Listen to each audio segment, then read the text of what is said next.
Argentina, octubre de 1983. El pueblo volvió a las urnas. Fue el retorno de la democracia.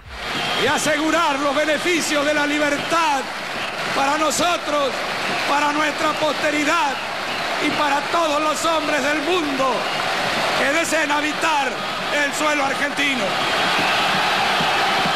Córdoba, 1983. Funcionó el efecto de arrastre de las 3 boletas 3 para hacer un tiempo radical. El 30 de octubre resultó electo como gobernador Eduardo Angelós y como intendente de la capital el radical Ramón Mestre. La política que comienza en 1983 está marcada por la presencia de un Estado fuerte que tuvo un sesgo bienestarista, se aseguró una serie de beneficios sociales a los ciudadanos de Córdoba. En octubre de 1989 se aprobó la Ley de Reforma Administrativa que contempló 3 áreas: la desregulación laboral de los agentes del Estado, una política de privatizaciones y la descentralización administrativa. Se venía la destrucción de la matriz estadocéntrica, que sería suplantada por una matriz mercantilista. Si la primera reforma del Estado en los 80 se trató de... estuvo orientada por la idea del achicamiento del Estado, de terminar con estas formas burocráticas del Estado, entre comillas, ¿no? Burocráticas, agigantadas de un Estado que todavía, a pesar de la dictadura, sobrevivía como un Estado muy presente en la vida social. La segunda reforma del Estado estuvo orientada por el interés, de alguna manera, de dotar al Estado de capacidades que había perdido justamente por ese proceso de ajuste y achicamiento producido en los 80. ¿Qué quiere decir esto? Mejorar la calidad de la gestión pública, en primer lugar, y también generar algunas herramientas y condiciones para posibilitar el ingreso de capitales privados a la gestión del sector público. La Ley de Reforma Administrativa se aprobó en medio de intensas protestas el 24 de octubre de 1989. La década del 90 es una década donde vivimos un proceso que se dio no solo en nuestro país, sino en el resto de los países de Latinoamérica, y era un proceso que venía impulsado desde los sectores económicos también a nivel mundial, que era apropiarse de aquellos sectores de la economía todavía inexplotados por el capital privado que estaban en manos de los estados. Todas las áreas de servicio, empresas de energía, sistema financiero.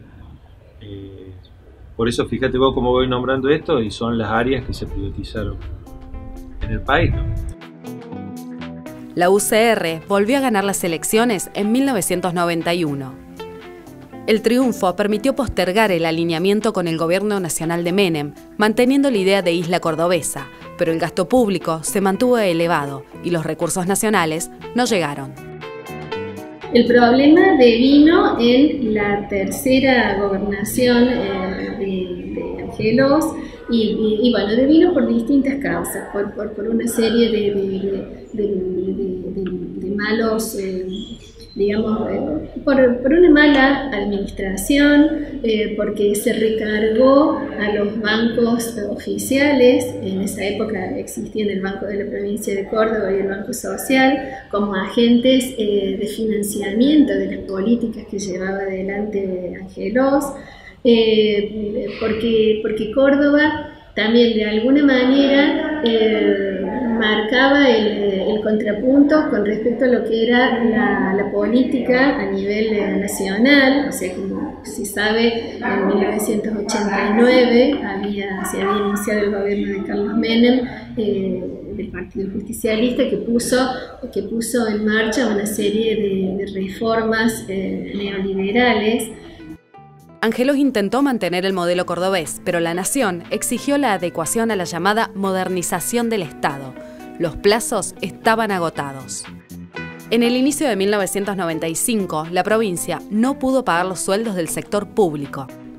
El gobierno prácticamente entró en cesación de pagos. En enero de 1995 ya hubo dificultades, ¿no es cierto?, para hacer frente a estas obligaciones, y Luego, bueno, directamente se dejaron de pagar las jubilaciones, por ejemplo, y se rescindieron los pagos a los proveedores del Estado.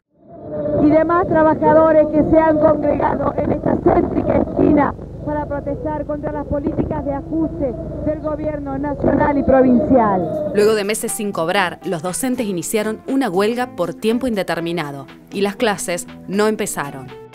Los docentes veíamos como un gran desconcierto todo lo que se nos venía, porque producto de una preparación de un terreno, como te decía recién, y de lleno el 95, o sea, donde vinieron todas las cuestiones, una ley, la 8525, que es una ley de emergencia, donde empiezan a reducir, a ver claramente que había que reducir el gasto público, ¿sí?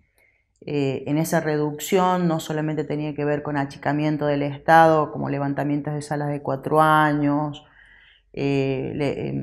pegar el nivel primario, levantar el 7º grado y secundarizarlo, pasarlo a un 2º año, las reformas de media, la desaparición prácticamente de las escuelas técnicas. Se llegó al mes de junio, el gobierno tuvo que sancionar una ley de emergencia económica, y en esa ley de emergencia económica se autorizó al gobierno a emitir bonos, ¿sí?, para poder hacer frente a sus obligaciones.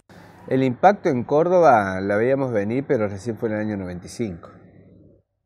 En el año 95, en febrero, nos dejaron de pagar el salario a todos los empleados estatales, públicos, municipales, bancarios que dependieran del banco estatal, docentes, todos los sectores vinculados al Estado de la provincia dejaron de percibir el salario en febrero del 95. Y estuvimos 4 meses peleando en la calle y marchábamos al principio 1 o 2 veces por semana y ya en el último tiempo era todos los días. Hasta que se organizó una gran movilización, yo creo que fue en junio del 95, en la que participamos 20.000 empleados del Estado, 20.000 trabajadores. En esa ocasión fue cuando llegamos, la mitad de la marcha estaba en la esquina de San Juan y Vélez Arfield, un grupo de compañeros de los sectores políticos, estaba todo vallado. Antes había una escuela que se transformó después en un shopping, ahí en la esquina que hacía diagonal con la Casa Radical, estaba la Guardia de Infantería protegiéndolo a este lugar que era simbólico en el sentido de esa reforma del Estado que transformaba una escuela en un shopping. Entonces estos sectores empezaron a apedrear el lugar, ¿no? El grueso de los compañeros había pasado y un grupo de 200 compañeros trabajadores gira, ve la Casa Radical y fue en esa oportunidad que ingresan y la queman, la Casa Radical. Y había de todos los signos políticos, de todos los gremios. Cada vez crece con más fuerza la versión de que el gobernador Angelós adelantaría la entrega del poder, de acuerdo a lo que hemos podido averiguar. El 6 de julio, Angelós anticipó el traspaso a Ramón Mestre, el ya electo gobernador radical. La crisis de la hiperinflación de última etapa de Alfonsín tuvo sus consecuencias aquí también en Córdoba, una crisis muy profunda que termina prácticamente con la huida de Angelós del gobierno en muy malas condiciones, y accede Mestre, quien aplica un plan muy fuerte de ajuste, que siempre, como todo plan de ajuste, lo sufren fundamentalmente los trabajadores, particularmente los trabajadores del sector público. Una política de shock por la cual se redujeron abruptamente los gastos del Estado, se redujeron salarios, se redujo la semana laboral de 5 a 3 días, se redujo la cantidad de horas de 8 a 6, con la consecuente reducción de salarios, se redujo la cantidad de ministerios, se redujeron las secretarías, se implementó el pago en bonos, los bonos se llamaban SECOR, y bueno, ahí se trató de normalizar la cadena de pagos. Cobrábamos una parte en la moneda, o sea, en pesos, y un 35-40% lo hacíamos a través del bono, los famosos SECOR. Esos SECOR tenían un único destino, que vos lo podías cambiar o canjear, digamos, como parte de pago en comercios de nuestra provincia, y no todos lo aceptaban. Todos lo aceptaban. Por lo tanto, cuando vos ibas a comprar, no tenía el valor, ¿sí? El valor que tenía la moneda en pesos, por lo tanto, perdías mucho de tu poder adquisitivo. Mestre llegó con el lápiz rojo, la metáfora favorita de Angelos, y se apresuró a usarlo. Finalmente, Córdoba sintonizó con la Administración Nacional y aplicó medidas similares. A nosotros nos decían en la época de Mestre, finales de la época de Angelos,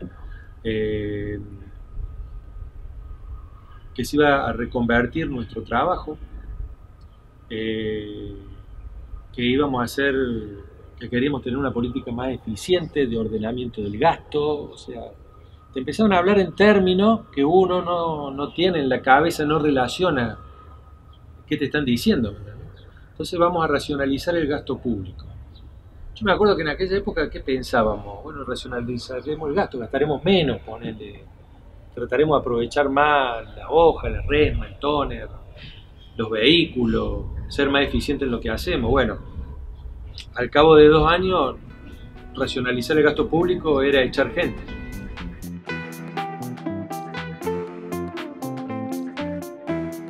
El camino para las reformas neoliberales estaba hecho. En mayo de 1997, el servicio de agua y saneamiento pasó a manos privadas. En julio de 1999, terminó la hegemonía radical en la provincia al asumir la gobernación José Manuel de la Sota, con la coalición Unión por Córdoba. Bueno, José Manuel de la Sota también propone una transformación del Estado. El eslogan o la propuesta con la que él llega al gobierno es la reducción del 30% de los impuestos.